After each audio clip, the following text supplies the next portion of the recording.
Welcome back to the John Fredericks Radio Show. This is Mike Rubino, guest hosting for your Godzilla of the Truth, John Fredericks.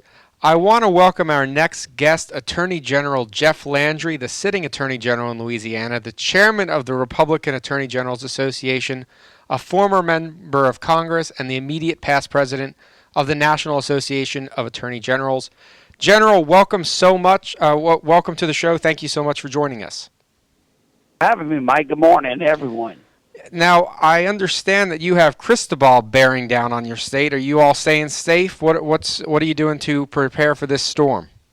Yeah, well, the storm, passed through South Louisiana yesterday, kind of did a little bit of a stall, but it's mostly been about a rain event in some parts of the state and a little bit of wind. We've had a little bit of storm surge up on the coast, but, it's one of the storms that Louisianans expect to have. The damage has been extremely minimal, and so we certainly thank the good Lord for that. Mm-hmm.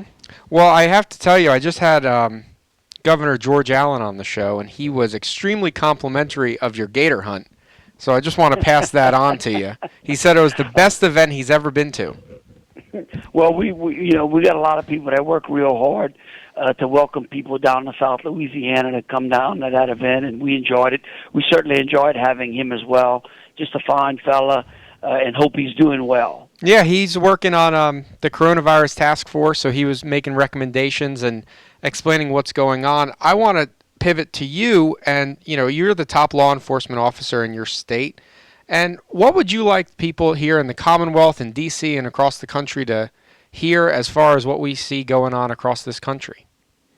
Well, first of all, what we see going on across this country, and the outbreak that we had was complete lawlessness. The events that unfolded in Minneapolis with George Floyd was certainly a tragedy and could have and should have been avoided.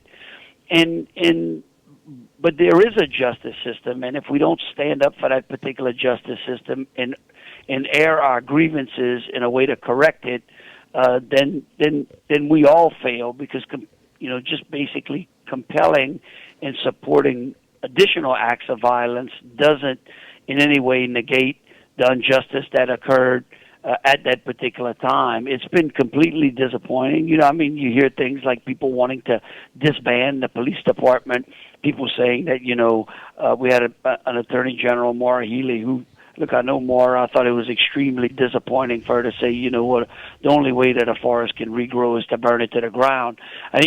What people need to remember is every time you burn something, you vandalize something, it's somebody else's property. Mm-hmm. And so you're violating somebody else's right to life, liberty, and the pursuit of happiness as well. And so all of that basically erodes the American way of life.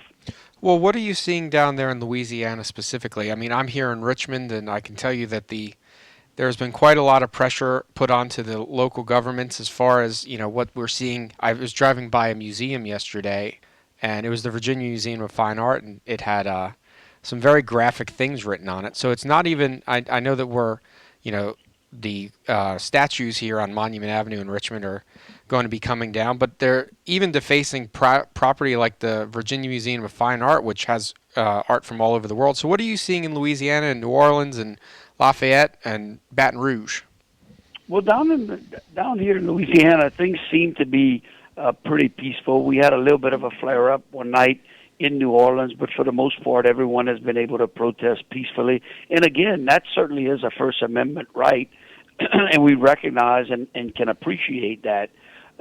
People being able to voice grievances that they have with the government, both in the form of a protest and at the ballot box, are the reasonable ways that democracies change, and that change actually does happen.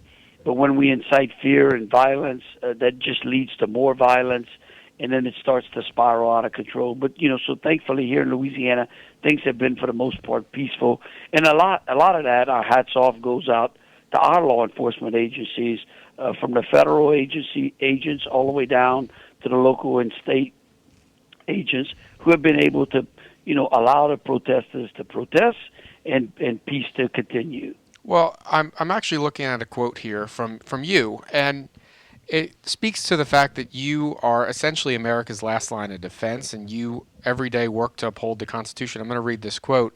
America's justice system was designed to protect citizens from becoming victims of a political weaponization of government or to be crucified by an unfriendly media before being granted due process.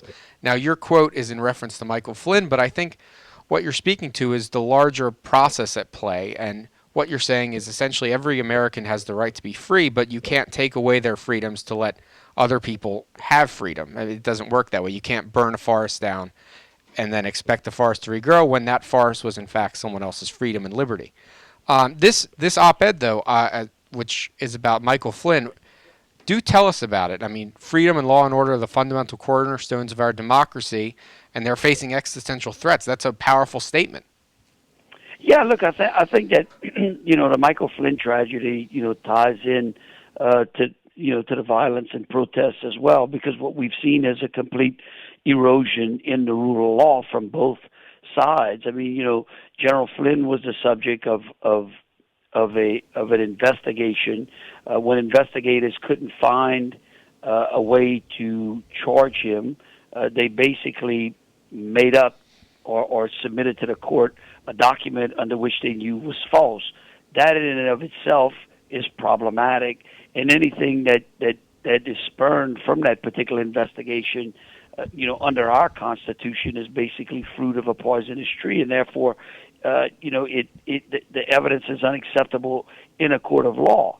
And of course, what the Michael Flynn case showed us was that we had some problems systemically at the higher echelons of the FBI. I am confident that Director Wray, a couple of weeks ago, went back and made a statement that he was going to do their own internal investigation. I believe that General Barr is doing a fine job. The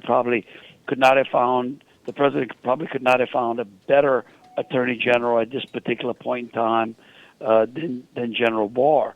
But again, it's what General Flynn is been subjected to is a tragedy, and says that we've got a broken democracy. I couldn't agree with you more. And it's interesting that, this has been coming out in the days leading up to an election. We're 148 days away from the 2020 election. And last segment here, I want to get your take on it. What do you see?